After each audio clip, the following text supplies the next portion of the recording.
మాజీ MLA ప్రభాకర్పై Uppal MLA Bandari Lakshmana Reddy చేసిన అనుచిత వ్యాఖ్యలు రాజకీయ దుమారం రేపుతున్నాయి. ఈ వ్యాఖ్యలకు నిరసనగా నాచారం హెచ్ఎంటీ కమాన్ వద్ద బీజేపీ మేడ్చల్ జిల్లా అధికార ప్రతినిధి పోతగాని గోపాల్ గౌడ్ ఆధ్వర్యంలో ఎమ్మెల్యే దిష్టిబొమ్మను దహనం చేశారు. ఉప్పల్ కారిడార్కు మాజీ ప్రధాని అటల్ బిహారీ వాజ్పేయి పేరు పెట్టాలని డిమాండ్ చేశారు. ఎమ్మెల్యే తన వ్యాఖ్యలను ఉపసంహరించుకోకపోతే నియోజకవర్గంలో తిరనివ్వబోమని హెచ్చరించారు.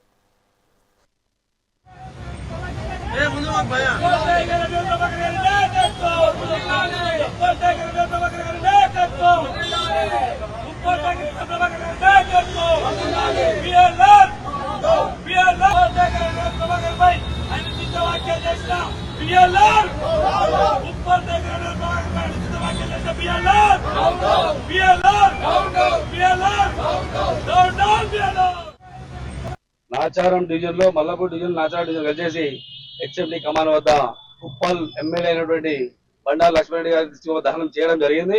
ఎందుకు అంటే ఉప్పల్ కారిడార్ ఏదైతే ఉన్నదో అది గతంలో ఉన్నటువంటి మాజీ శాసనసభ్యులు బీజేపీ ఎమ్మెల్యే అయినటువంటి ఎన్వీఎస్ఎస్ ప్రభాకర్ గారి ఆధ్వర్యంలో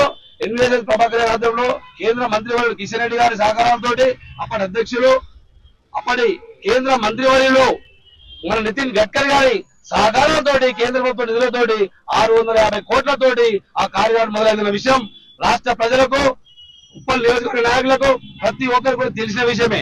దానికి తెలంగాణ ప్రభుత్వం గత 10 సంవత్సరాలు పాలించినటువంటి ప్రభుత్వం దానికి కనీసం ఒక స్తంభం తీయాలన్నా కూడా ఏళ్ల తరబడి పట్టింది. ఒక కరెంటు పోల్ స్తంభం తప్పించాలన్నా వేళ్ల తరబడి పట్టింది. ఏది చేయని గత ఎమ్మెల్యేలు బీఆర్ఎస్ ఎమ్మెల్యేలు కావచ్చు, కాంగ్రెస్ ప్రెసిడెంట్ ఉన్న ఎమ్మెల్యేలు కూడా కావచ్చు, ఇక్కడ కాంగ్రెస్ ఎమ్మెల్యేనో బీఆర్ఎస్ ఎమ్మెల్యేనో మాకు మాత్రం తెలియదు. ఈ రోజు ఎక్కడ కూడా ఒక ఇటుకకు కూడా నోసుకున్నటువంటి వ్యక్తి, ఎక్కడ కూడా ఆ బ్రిడ్జ్ కోసం ఆ కారిడార్ కోసం అవగాహన లేని వ్యక్తి, ఆలోచన లేని వ్యక్తి, దానికోసం ఎలాంటి ఆలోచన కూడా పూనుకోని వ్యక్తి పేరు ఒక వ్యక్తి పేరు తీసుకొచ్చేసి ఇలా మేము ఆయన పేరు కనుక నామకరణం చేస్తాం, ఈ ఫ్లైఓవర్ కు ఈ కారిడార్ పేరు పెడతామని చెప్పేస్తే భారతీయ జనతా పార్టీ ఊపిన ప్రసక్తి లేదని చెప్పేసి మేము హెచ్చరిస్తున్నాం.